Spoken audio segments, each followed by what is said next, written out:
ताज mobile ग्राहकों को विशेष सौगात। त्योहारों के चलते इस बार भी दशहरा और दीपावली के पावन अवसर पर ग्राहकों के लिए सुनहरा मौका। त्योहारों की खुशियों में चार चांद लगाने के लिए ताज मोबाइल की ओर से आपको आकर्षक ऑफर्स दिए जा रहे हैं।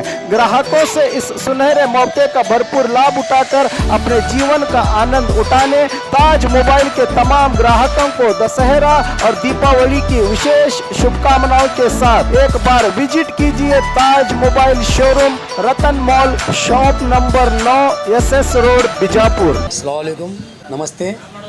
ताज मोबाइल के जो हमारी टीम है, ताज मोबाइल की पूरी टीम की तरफ से दशहरा और दिवाली की शुभकामनाएं आप सभी को। और हर साल हम अलग अलग सा ऑफ़र लेके आते हैं।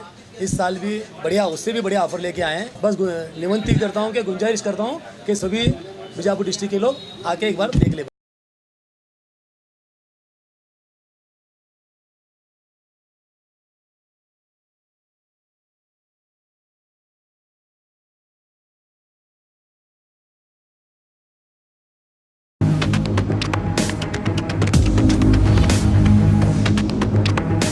स्वागत है आपका बी न्यूज नेशन में। मैं हूं आबिद हुसैन शेख। साइड न देने पर बस चालक की पिटाई। घटना बीजापुर सिंदगी तालुका के हंदीगनूर तांडा के पास घटी है। मामला तब गरमाया जब बाइक सवारों ने KSRTC बस साइड न देने के कारण से बाइक पर सवार 3 युवकों ने बस रोककर ड्राइवर पर हमला किया। इस घटना को बस यात्रियों ने मोबाइल में कैद करके कर्तव्य पालन कर रहे ड्राइवर पर हमले की कड़ी निंदा करते हुए आरोपियों को जल्द से जल्द गिरफ्तार करने की मांग की। इस घटना को लेकर देवर हिप्परगी पुलिस थाना व्याप्ति में मामला भी हुआ है दर्ज। ये वीडियो सोशल मीडिया में काफी वायरल हुआ है।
और खबरों के लिए देखते रहिए B News Nation. B News Nation के लेटेस्ट न्यूज़ों को अपने मोबाइल में देखने के लिए यूट्यूब में बी न्यूज नेशन के चैनल के सब्सक्राइब आइकॉन को दबाएं और फिर बेल आइकॉन को दबाने पर आप लेटेस्ट न्यूज़ों को देख सकते हैं।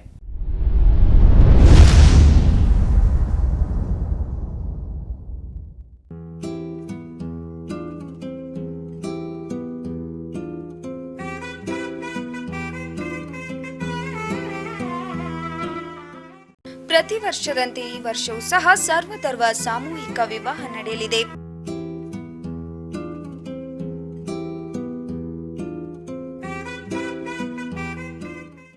ಜವಳಿ ಸೋಷಿಯಲ್ ಗ್ರೂಪ್ ಆಶ್ರಯದಲ್ಲಿ ಬಿಜೆಪಿ ಅಲ್ಪಸಂಖ್ಯಾತ ಮುಖಂಡ ಯಾಸೀನ್ ಜವಳಿ ನೇತೃತ್ವದಲ್ಲಿ ಇದೇ ಜನವರಿ 5ರಂದು ನಡೆಯಲಿದ್ದು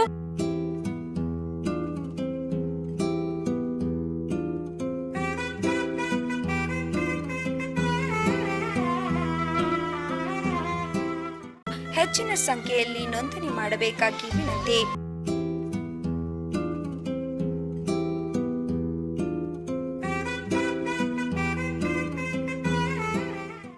ನೋಂದಣಿ ನೋಂದಣಿಗಾಗಿ ಸಂಪರ್ಕಿಸಿ ಇಬ್ರಾಹಿಂ ಜವಳಿ 9036393957, ಅಸ್ಲಂ ಸೈಯದ್ ಅಮೀನ್ 8970333944.